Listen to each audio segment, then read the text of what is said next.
Good morning and welcome to day 3 of Streaming Media East Connect 2021. This is our 4th virtual event and it's our biggest one yet. Over the course of this week and next Monday, we've got 33 panels and presentations on just about anything you can think of that's streaming related. And then next Tuesday, May 25th, we have the Content Delivery Summit. So we've got a full week and a full Monday and Tuesday coming up. As I said, it's our 4th virtual conference. It's not our last. We've got another one coming up in August that we'll be sharing more information about soon. But we also have our first in-person conference planned for November, the first week of November. Streaming Media West. It's not our first in-person conference, but you know what I mean. It's our first in a mighty long time. And so if you're interested in learning more about Streaming Media West, Steve Nathans-Kelly just posted the link in the chat, and the call for speakers is open. So if you're interested in speaking at that event, you can find out more information at the website. And if you're interested in sponsoring, the information is there as well. As always, all of our sessions are archived on our Streaming Media YouTube channel, and this session and all the others will be available within about a day of the time they're live. So check there, and if you can't find the Streaming Media YouTube channel, which again, Steve has posted the link for in the chat, you can always go to the Streaming Media page and click on videos and then conference videos. Couple brief housekeeping notes. We will have the chat open during this and all sessions, but we ask that if you have questions for the panelists, you put them in the Q&A tab. It's a lot easier for us to keep track of all the questions there if they're all in one place. And then we will pose those questions to all the panelists throughout the conversation and at the end of the panel discussion. Before we jump into this panel, I would like to thank our diamond sponsor, Siglin, for helping make all of Streaming Media East Connect possible. And we have a brief video message from them now. When the director calls action. And action. When the game is on. Pick it up, it's good. Or it's time to save the universe again. Media Shuttle is there. Trusted by more than 25,000 media companies, Media Shuttle delivers, making it easy and secure to send any size file anywhere fast.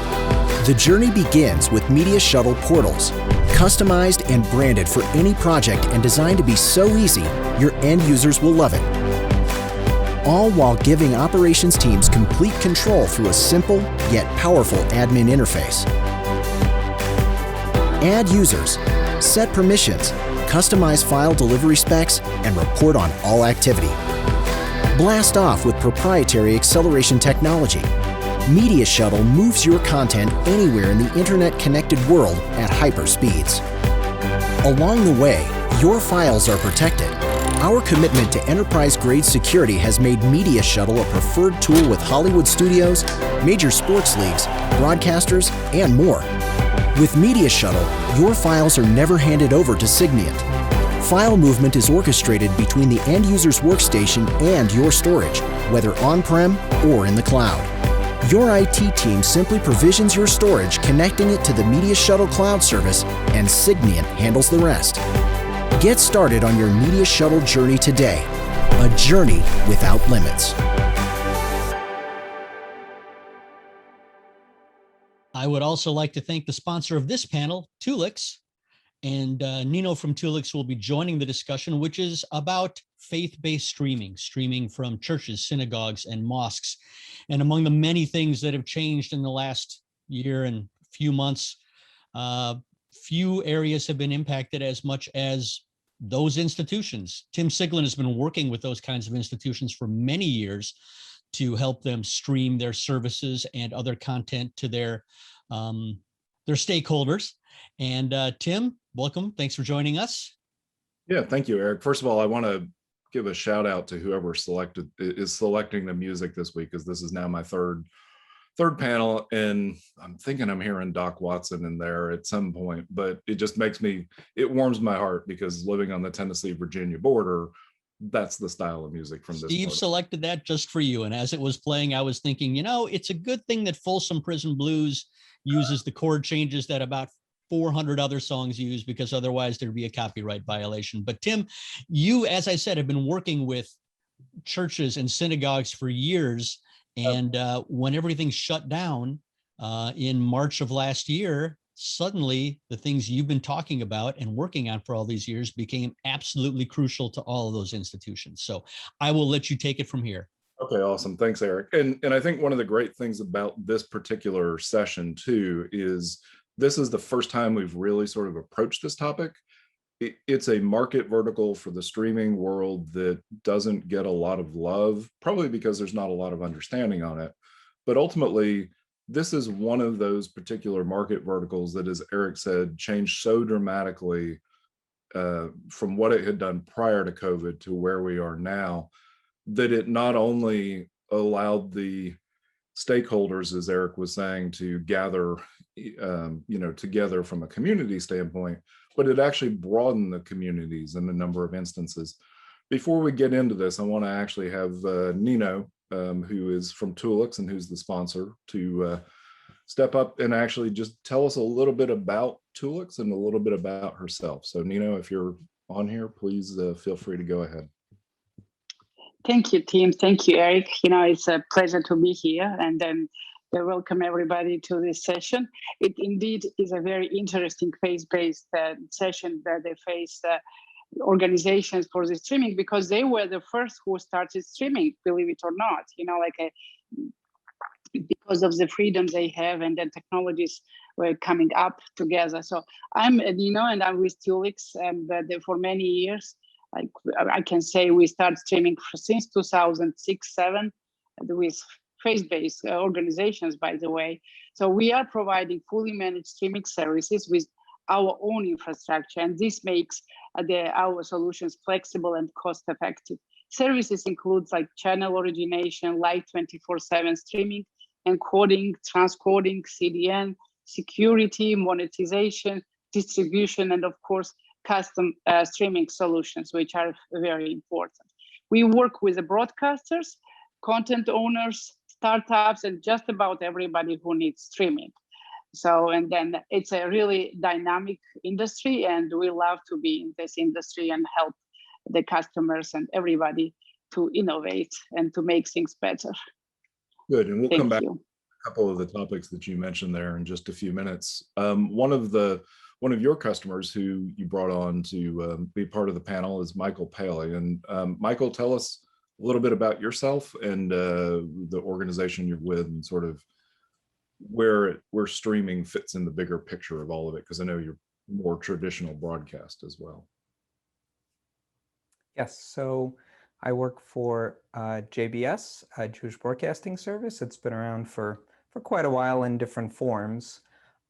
It is a PBS-style channel that focuses on culture and education. Many viewers are not Jewish, and that I think at one point came as a surprise to us, because as we did call-in shows and things, people would call, and they were Baptists, and they were from all over the country, and it was a very interesting mix of interests, and quite a number of people were interested in whether it's just culture or Israel and so forth. So I've been in broadcast probably almost going on 30 years. I would not call it necessarily traditional, because it's always been a niche market, but mainly through satellite. But the channels that I work with broadcast on majority of cable networks in America. And streaming became an important component going back maybe close to 10 years. But it started out as a fill-in for those geographic areas that weren't served, or for customer, viewers who were interested, were in the middle of nowhere, so to speak. And it started growing slowly. But as people started trying to cut the cord and skip the traditional cable packages, it did become even more important. COVID had some impact, though we were kind of already there. It maybe just kind of gave it a little boost, where it became more convenient for people to be able to access our services. So with the streaming component, is that geo-blocked to the US since it's, just a US broadcast? So, interesting question. It started out that way, and it was mostly contractual issues where we would license some content that we did not produce. And because we're purchasing it primarily for the US, we did have to do that. We have since modified that so that we could license worldwide, and we actually do not geo block anymore. And we do have viewers from all corners of the world, Argentina and Brazil. In some cases it's very interesting to look through the lists of who's been streaming. Well, yeah, that's fascinating, because I was thinking, besides the diaspora being strong, you obviously have just interest in the culture, as you said. That seems to be it.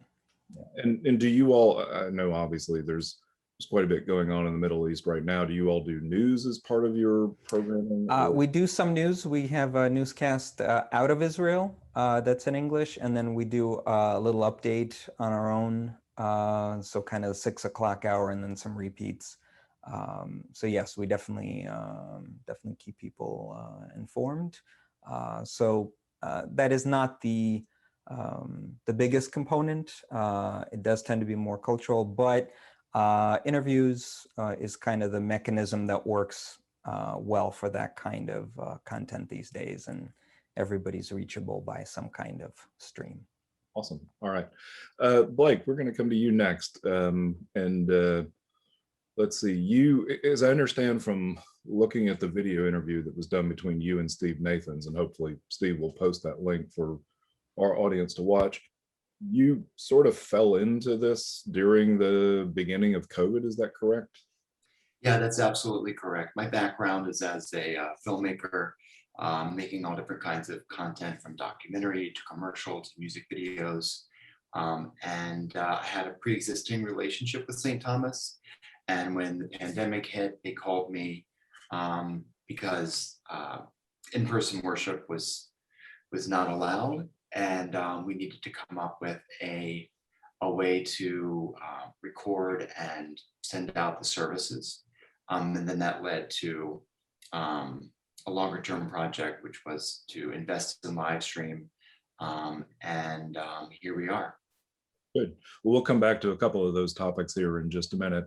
Phil, up in Louisville, Kentucky, how are you doing today? And tell us a little bit about your organization. Yeah, my name's Phil Brock, work at Southeast Christian Church up here in Louisville, Kentucky. Been working here about 13 years.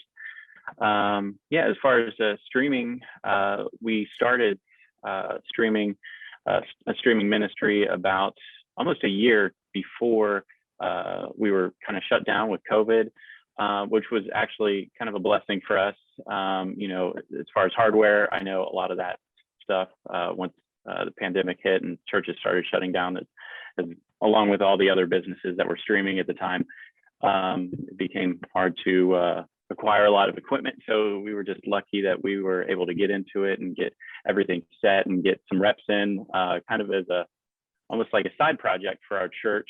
We were kind of off on the side. They weren't really paying attention to us much. We were learning a lot.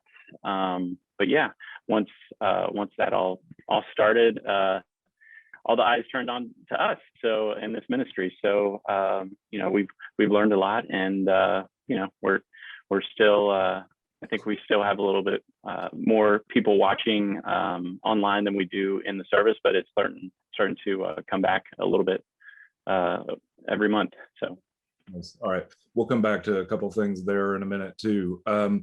So Blake, let's talk real quick about your upgrades. You went to 4K, if I remember correctly, and watching the interview. Was the reason to go to 4K because you wanted a better image quality to stream out to people at lower resolutions, 1080p, 720p, or because people were consuming it in 4K? We went 4K because if we were going to make this investment, we wanted to invest in the best, and we wanted to future-proof it for as long as possible. Okay. So it was more thinking about it from the terms of our investment. Yeah. Okay. And from the, obviously you have a relatively challenging environment there, having seen the video, has the 4K enhanced the quality of even your lower data rate outputs, like a 720p stream or a 1080p stream? Absolutely. Absolutely. Yeah, I think that, on the subject of 4K, it's hard to know exactly how that quality and investment is translating to different home viewers' experience. But it's a comfort to know that we're capturing the image at that quality and that it's living there on Vimeo and other platforms for people to watch in that way. I mean, I think the whole ethos behind what we're doing at St. Thomas is creating a kind of immersive experience. How can we bring folks into the space, into the spiritual experience? And that is an audio challenge and a visual challenge. So 4K helps us to lead with our best foot on the visual side, and we also have invested in audio as well to create that immersive experience. Yeah, so tell me about audio, because again, a lot of hard surfaces. When you do a traditional in-person event, obviously the public address system, or the system designed for hearing the homilies, is tuned really well for the room. Were there modifications that needed to be done to the audio to sort of capture it for what someone outside of the space would see and hear, to feel like they were immersed? There were no new audio investments made because a significant investment had been made in audio a couple of years before the pandemic. And St. Thomas is lucky enough to have a very talented audio engineer who is mixing the services live to get the absolute best quality that we can.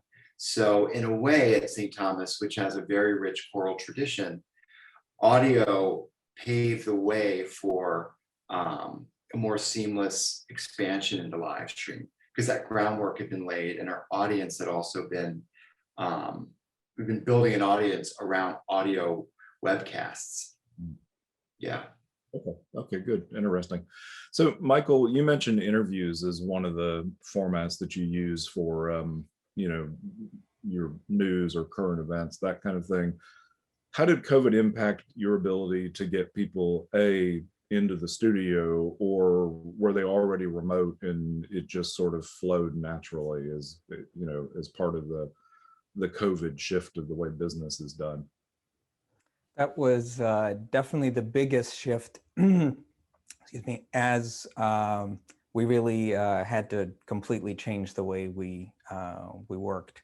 The studio in Times Square has not been used in about a year. It initially started with obviously people not being all that enthusiastic about going into a studio. And that was prior to some of the regulations about, distancing and things. So that was for us a fairly sudden shift where we really had to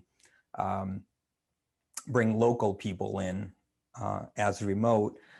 It was technically not, terrible, again, because we have been doing interviews with obviously people in Europe and Israel.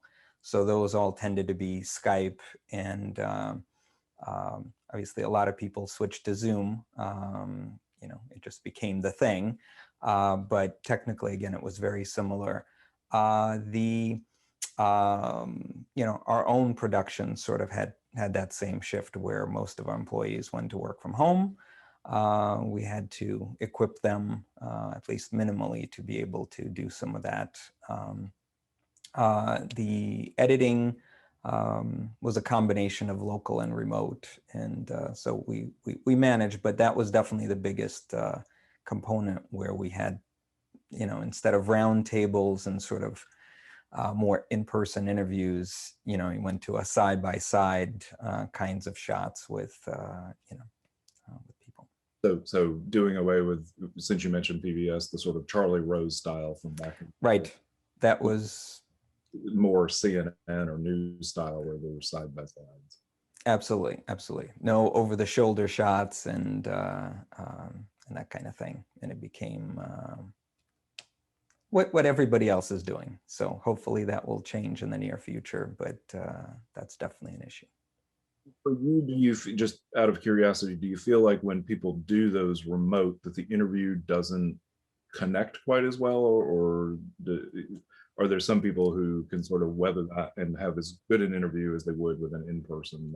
I think it very much depends on the person doing the interview. I think a good interview, you know, makes it happen, and the content is there. I think certainly more people are now used to sitting in front of a camera than they used to. So for a lot of people we would interview, whether in person or remote, that would be a novel thing for them.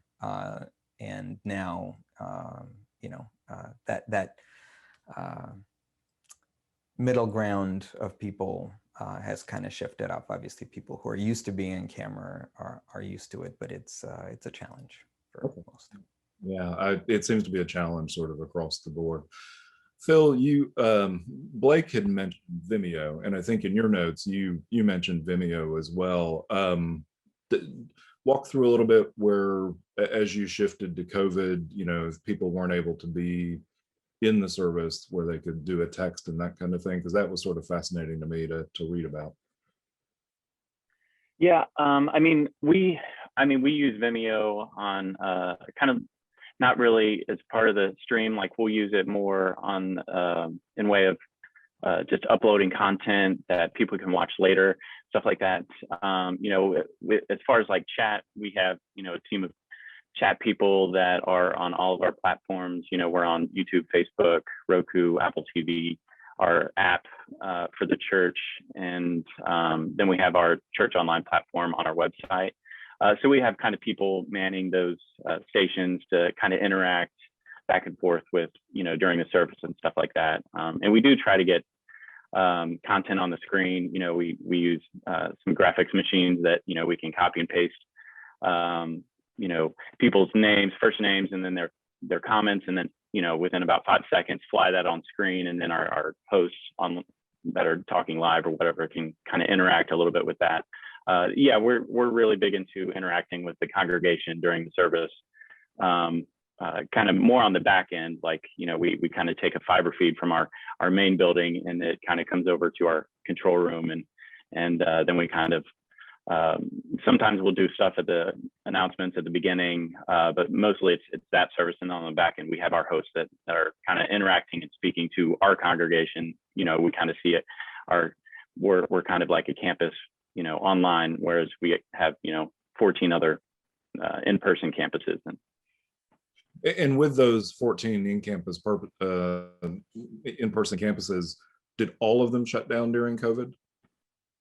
Yes, they all did for a number of months, and you know, we for quite a few months they were all sending people our way, you know, which was great. You know, our numbers shot up quite a bit, and yeah, and it slowly made its way back a little bit, but it was cool to see our campuses kind of build their Facebook pages and do different, and think of different ways to connect with the congregation during the week, where, you know, we started having our campus pastors, you know, every Wednesday they would have some kind of streaming connection with their congregation on their Facebook page, so they could connect with them, not just on the weekend, but during the week too. Nice, got it. So Nino, you mentioned, you know, of course, that you all work with a number of houses of worship and broadcasters like JBS. What kind of significant shifts did you all see during the pandemic as houses of worship sort of scrambled to replicate what they were doing in person? Yes, it was interesting shifts. First of all, since we provide CDN services as well, we saw the significant growth on usage. So everybody were like they're watching more and streaming more. So some of the custom solutions what we deployed, it was a simulated live, like the pastors would prepare the live messages and we would launch at certain time. For some churches, we build like custom services and solutions. For that matter, also was very, very interesting, like event streaming. Like churches have an event, right? The people would come during the weeks and then they participate in the campus, and that all was gone. So we built that, the virtual events, which was with monetization and without monetization. So but it's a specific event, which we work together with the producers and then the video filmmakers, to do that. Like we are also like working as Blake mentioned, like 4K HDR video, by the way, that also increased, like more and more HDR, particularly because of the quality of the video. And then technology is quite different than others. So we also saw the editing ability to the engineers to edit remotely, since they weren't able to go to studios anymore, and we built that feature as well for their need. So we were very busy during listening what they need and how can we help. So that's felt good because we saw that it was helping, and then seeing the traffic growing, that also meant that people were in need to listen all this and then watch. So we were happy about it. So you and I talked, before the session about the idea of churches doing direct to Facebook or direct to YouTube versus going through a solution like you have. Talk about sort of some of the benefits of using an integrated solution where they stream to you and then you rebroadcast it out to. Mm-hmm. Yeah, I think it's great that Facebook and all these social platforms allow to stream, and then many are utilizing, which is great, but also it comes with some concepts as well. So what we did, just to simplify, we would be a one point of the point of connection, and then after that they can stream where they want, and then how long they want. It will be a Twitter or a Instagram, Facebook or YouTube. So, and they don't need to worry about, okay, now starts streaming on Facebook. Also, there's some other platforms which allow, but you have to get it in additional to the other streaming solutions. So we saw that it was a big value, and plus was independence also, like for churches and then broadcasters, that not to rely just on the social media, but to have own presence on the web, and that kind of feel secure that way. So, and I think it works very well. So everybody who uses that, utilize that feature, they're happy, and we are trying to do more. They would ask us. So we are very customer-centric. What that means, like we are building some of the features what like our customers are asking. I mentioned about it. So I think the social media is great, but balance with own the platform, it's always better to be secure. Okay, fair point. So Blake, a quick question. You mentioned, I believe, that you all record your services ahead of time, and then they are fully live at this point. Yeah, sorry about that confusion. So there was, on March 14th, when the bishop closed services to the public, I hopped in with 2 cinema cameras and an operator, and we started to pre-record the services because we didn't know what else to do, and the church didn't have any live stream infrastructure, any visual live stream infrastructure. So, that we did that for about 6 months. Okay. And that was a pretty time-intensive experience, as I'm sure everyone can imagine. But they also allowed St. Thomas to really think about what kind of live stream St. Thomas wanted to invest in. What was the St. Thomas way of a kind of digital experience? And so that's where we all started to talk and dream about what that would look like. And now, ever since November 1st, we went live. We've been live ever since. Yeah. I got it. So that, yes, the intensity of having to do those pre-recorded, with what you did, having done that personally myself before we went to streaming, clearly it shifts the model for you to focus more on the actual event happening at the actual time. Are there any events during the middle of the week that are sort of pre-recorded and pushed up, or is it now strictly just live? It's strictly just live, with a few exceptions that might involve different ministries, like the Children and Families, where we might pre-record something for that community. But for the most part, it is a live system. Although I do think in the next few years, the system will be used in a sort of pre-recorded workflow to create architectural tours of the space, some Q&As, some discussions after events, that kind of thing. Okay, got it. And then I guess one last question along those lines. How do you get your live content out, when the service starts? Is it through Facebook Live, YouTube Live, or do you use a service like Nino's or someone else's? So we use Wirecast, and we link Wirecast up to Vimeo. And then we also do a simulcast to Facebook. All right, got it. Yeah. Wirecast is a great tool. Yeah.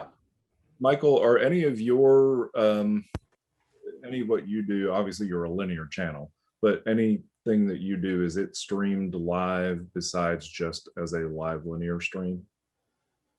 I think without COVID, we probably would have been at a point that we would do some content in parallel in that mode, almost either a behind the scenes or just something extra. With COVID, I think we kind of put that on a back burner. Tulix does make our content available as video on demand. So there was some interest in that, certainly prior to COVID. So we had implemented that just before COVID. So prior to that, we were just streaming the linear channel. We do make all of our content available on YouTube, anything that we produce. But as Nino had said, I think early on, we kind of realized that Google sometimes is finicky, and they could decide to make any kind of changes they want.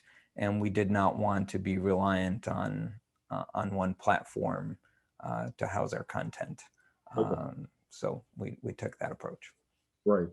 So Phil, I was planning to come to you next, and somebody asked a question that is sort of specifically geared toward you, but there's a second question in here that I wanted to, from the audience, that I wanted to address.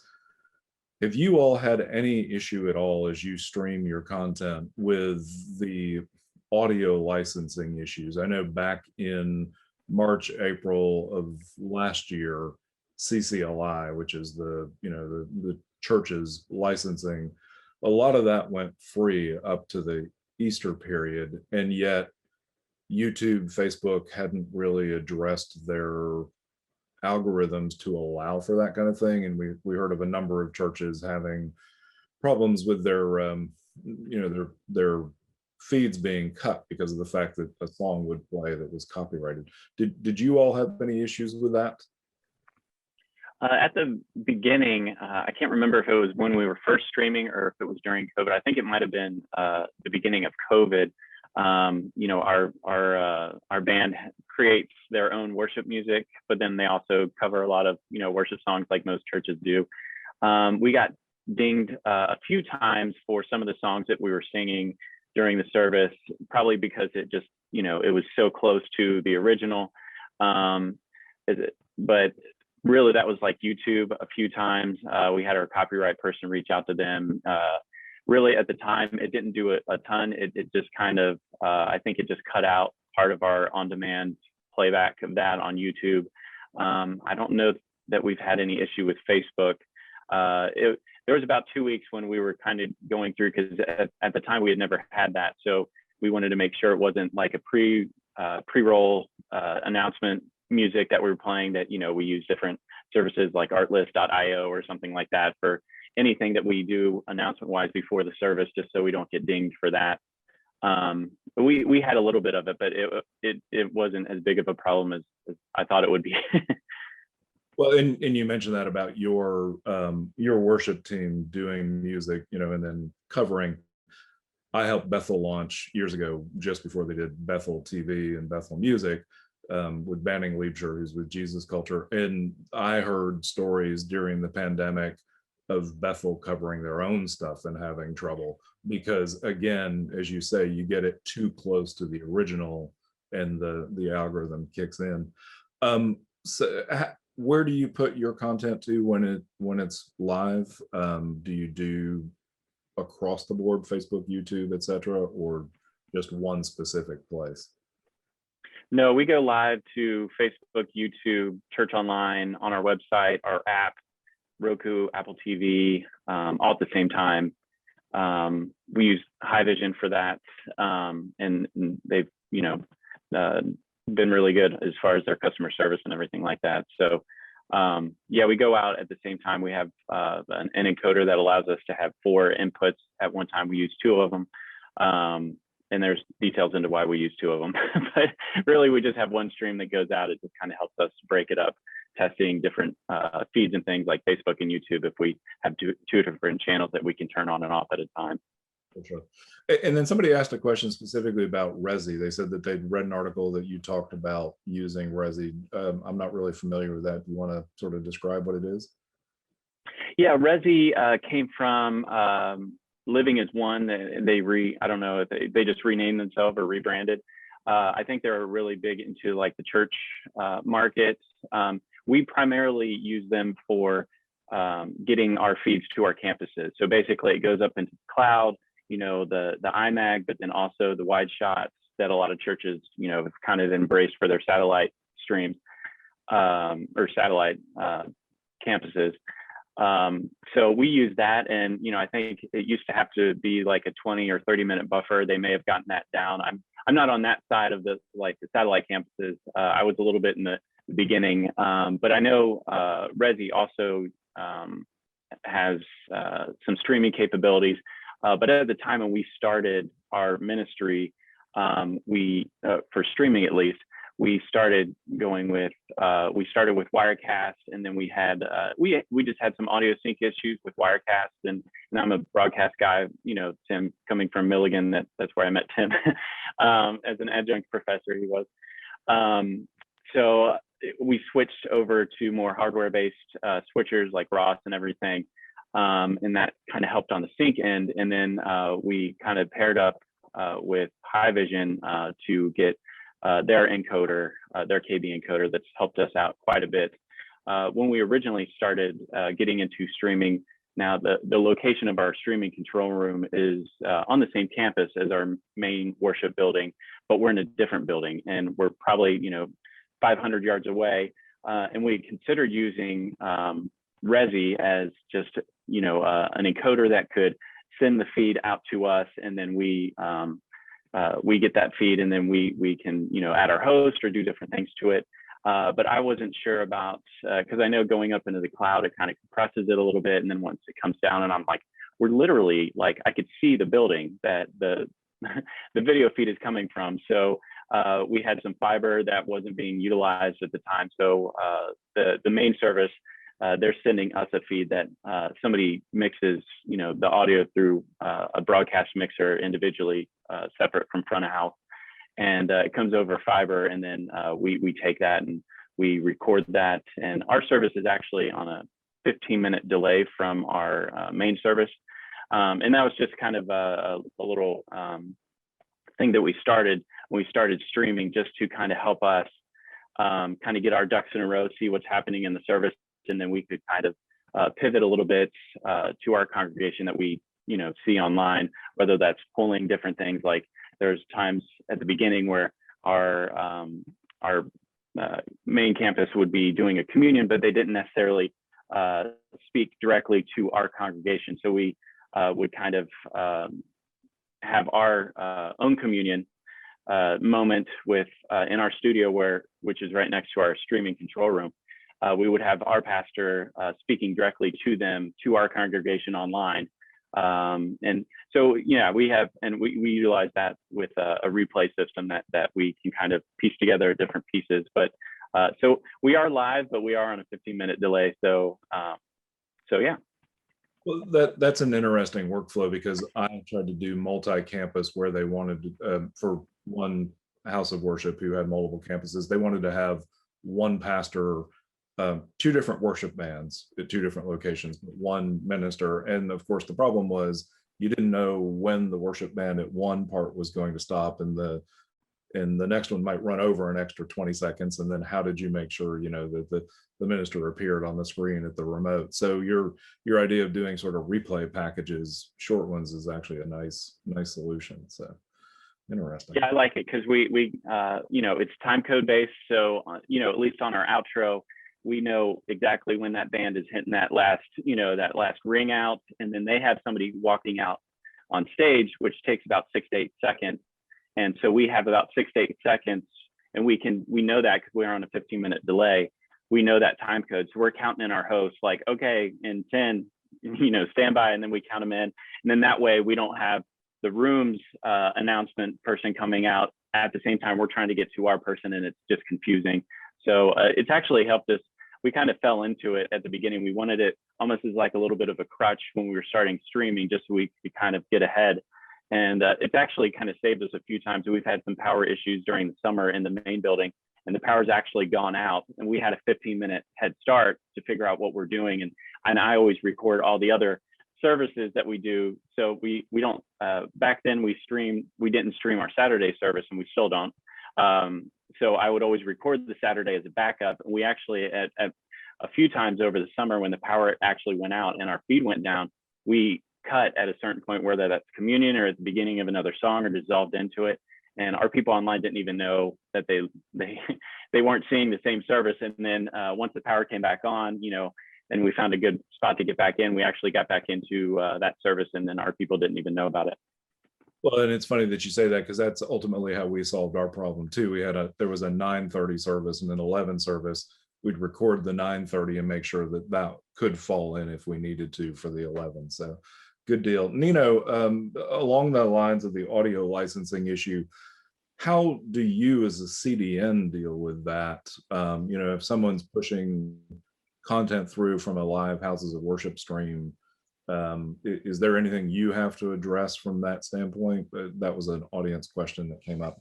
Mm-hmm. When the house of worship is streaming, we are just passing to the CDN and it's streamed out. We are not censoring the content or we are not a kind of like a censorship company here. We are a technology company, and it's, as you can see from the practices, this censoring not always good, and it's not kind of our business to do that. So we're just passing through and making sure the technology, if there's we will receive any DMCAs, and usually it's never happens with house of worships. That's a different story that we will communicate with customer, or the house says they can clear it up. But so far we didn't receive anything, any audio or any video violation from any of our house of worship customers and partners. So we are working with. So again, we do not censor the content, and then music as well. And so one of the nice things about using your solution too is, even if Facebook algorithm picked up on it and shut it down, the YouTube one may not be shut down that's being sent out from you. The standard stream to the houses of worship website may not be shut down. Okay, that's correct. Yeah. So let's see, Blake, for you all, have you had any audio licensing issues? No. Okay. Yeah. I figure most of the music that probably is played is way out of copyright at some point. So how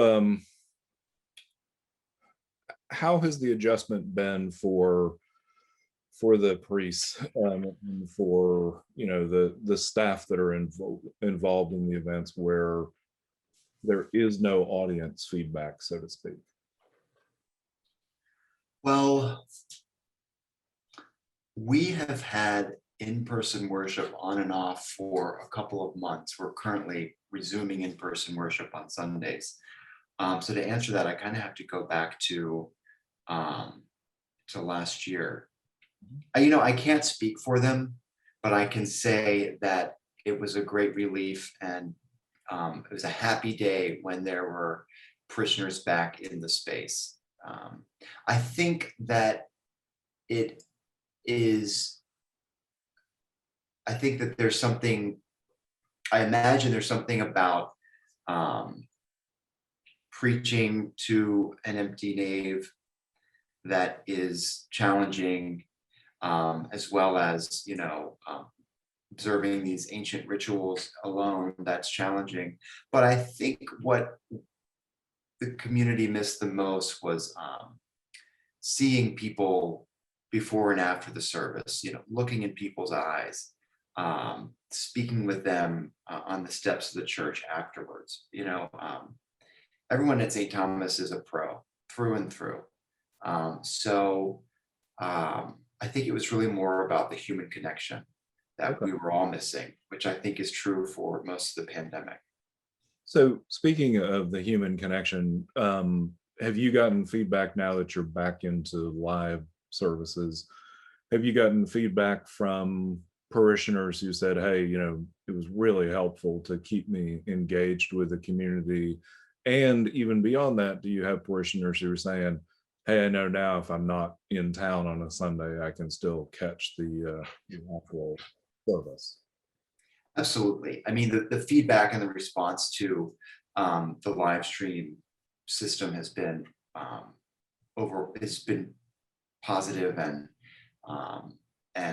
it was received with great enthusiasm. And we're actually growing, a global community.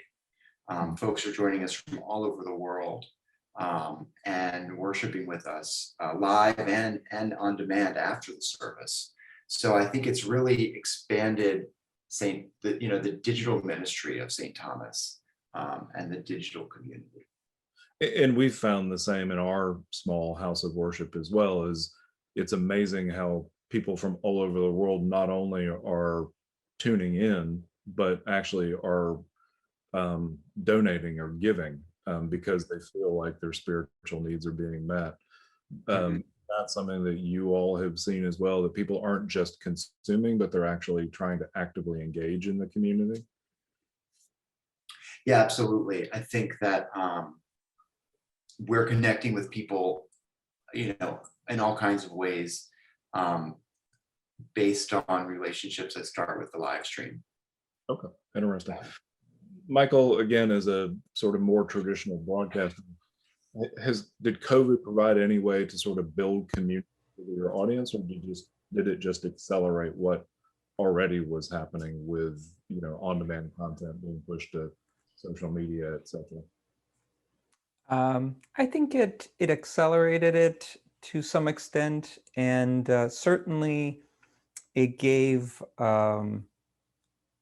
it increased the number of people who had more time to look for content that they're interested in, whether it's, and our channel carries services from a couple of different synagogues that have their own streaming services. So it is in some cases just the broadcast component of it helps some people, probably some older viewers who are maybe not as comfortable and maybe don't even have internet access. There are still, 40% of the country, I believe, does not really have broadband.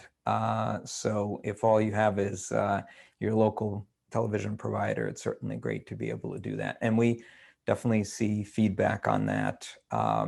But I think the audience has definitely grown, and I'm not sure whether it's the fact that more people are just forced to be at home, or whether it's that lack of contact with other people that pushes them to seek certain things like that. But absolutely more engagement. And did you see any of this? You mentioned you cover, so you broadcast several synagogues who have their own. Did any of them face a significant challenge in the shift to COVID, or because they already were broadcasting, they were able just to change the format internally slightly? I think they had all the same challenges that our other panelists described. They had to switch to, to all remote. And that definitely changed the way services are organized. I think they had the streaming and broadcasting component in place, which means they didn't have to focus on that. So that definitely helped. But all of the challenges of doing production, I'm sure there are some components that became simpler. I'm sure there are challenges in having cameras when you have parishioners in congregations. So now you can't just have a camera in front of the speaker because that'll block somebody's view. So if you don't have an audience, it definitely, you could do a better production in some ways, but it will be a little bit more challenging for those participating, especially when it's multi-person. I guess the Steadicam operator walking through the crowd probably would distract from worship. Yes, and we had on a couple of holidays, we had a synagogue out in California did a production. They had cranes, they had Steadicam operators. It was, they have a very, very nice facility. Lots of stained glass, things that really show off well, if you are producing it like an event but obviously I think they'd prefer to have the people in the space, but they made the best of it. And in some cases, it probably let them showcase the facility better than they could otherwise. Got it. Very good. Phil, you mentioned, the app you have and the like. Remind me, did you all build apps in-house? Did you build an app for the Apple TV, Roku, etc., or did you go out and use third-party applications? No, we use a third-party application right now. It's all for the app and our TV apps that we use, Roku and Apple TV. Okay, got it. And somebody asked a question of what camera you're using. I think they're wondering why your background is so blurred. Is it a it's a Canon EOS R. I'm a big Canon guy myself, but actually in our broadcast, we're all Sony. Got it. All right, awesome. Blake, do you all have plans, or do you have an app, say for Roku, so that someone could watch on a channel or through Apple TV, or what are the plans sort of to expand beyond just the single service? It's something that we're exploring, and really interested in expanding the ways that people can connect with us, but I don't have any immediate answers to that right now. Okay, all right. And then Michael, do you all do a Roku app, an Apple TV app, for people who are watching the live linear channel or on-demand content? Yes, so historically, when we had these broadcast gaps as we started launching the channel, we started with Roku. That was the largest single sort of provider. And that was when we got together with Tulix. They actually designed that app, and we streamed on that for quite a number of years. And then as Fire TV and Apple TV became significant market shares, they added those two apps for us. And it was at that point that we added the video on demand, because it now sort of made more sense because we had multiple platforms. I have to say, for us, those platforms were not marketing vehicles. They were not, once we're there, everybody will come and watch it there. It just gave those people that had those technologies access to the channel if they needed it. The people who had no other option and really wanted a TV experience at that point probably had all gotten Roku, because we had pushed them to that. If we'd launched all at once, maybe it would have split. But we did find that there was some interest. in those other platforms, and that made sense for us. So we did sort of a full hands-off. We just provide our stream to Tulix, and they take care of it. Nice. All right. I'll come back to Nino in just a minute. That's a segue to her. But Phil, one last question for you. Have you all used at any point sort of the premiere feature that YouTube Live launched right around the time that the pandemic started, where essentially you pre-record content, but you throw it up there at 11 a.m. on a Sunday morning as if it's a live event? Our children's ministry started utilizing that for the services that they were doing in post-production. With ours, we, on the weekend, even if we're replaying, so our services, well, early on when we were doing post-production, kind of pretty much the whole service, we would still stream it out as if it was live. And then, so right now, our 4 services are the 9:30, the 11, and then we have a 2 and the 8. The 2 and the 8 is our replay. So we take our 11, assuming everything went right in that service on both ends, ours and the main room, and we replay that. So our encoder records that, and then it plays it out at 2 and 8 o'clock. And at the time when we started this, that's one reason we went with High Vision, just because that they were one of the few providers that allowed you to record that and play it out as if it was live as well. Okay, yeah, that rebroadcast model, which was very popular. All right, Nino, since we're down to the end of the hour, and I've got to give Eric 2 minutes to play the outro, just a quick question to you. What do you expect to see in terms of traffic from houses of worship as we come out of the pandemic and the lockdown? Do you expect it will stay flat, drop a little bit, rise? Where do we sort of see ourselves at this point?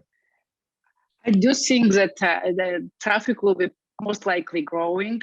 And then also with the newest technologies, which will allow to have more interactive communication via video with the communities, the churches will see that more and more engagement. For example, we do deploy some on the television screen now, new type of donation button, like via QR code or whatnot. So, or the communication, which is usually impossible to do via the TV screen. So, and now more and more ideas like that are coming up, and we're trying to be engaged, work with our partners, customers on that, asking if that will work, whatever will work to help them. So we are doing live Zoom, the seminars, like for them to stream out as they're doing like Zoom meetings now, and so on and so forth. So I think newer technologies will allow the faith-based organizations to do more engagement, more, the newest things, and then to keep them engaged and happy. So. Great. Awesome. Well, thank you to all of our panelists for being on here today.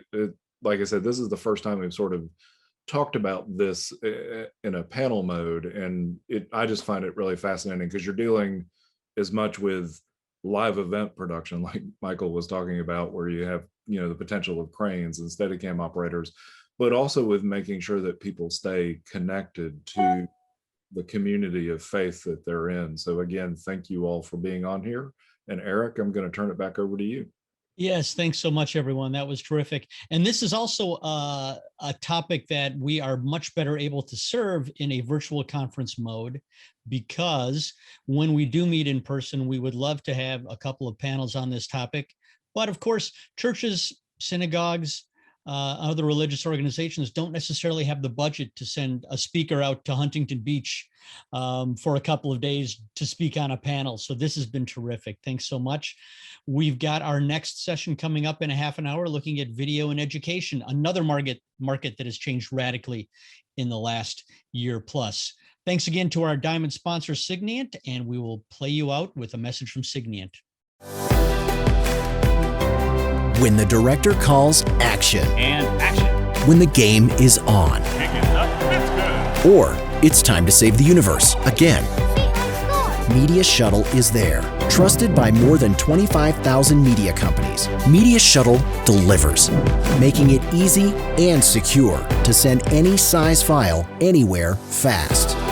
The journey begins with Media Shuttle portals, customized and branded for any project and designed to be so easy, your end users will love it. All while giving operations teams complete control through a simple yet powerful admin interface. Add users, set permissions, customize file delivery specs, and report on all activity. Blast off with proprietary acceleration technology. Media Shuttle moves your content anywhere in the internet-connected world at hyper speeds. Along the way, your files are protected. Our commitment to enterprise-grade security has made Media Shuttle a preferred tool with Hollywood studios, major sports leagues, broadcasters, and more. With Media Shuttle, your files are never handed over to Siglin. File movement is orchestrated between the end user's workstation and your storage, whether on-prem or in the cloud. Your IT team simply provisions your storage, connecting it to the Media Shuttle cloud service, and Siglin handles the rest. Get started on your Media Shuttle journey today, a journey without limits.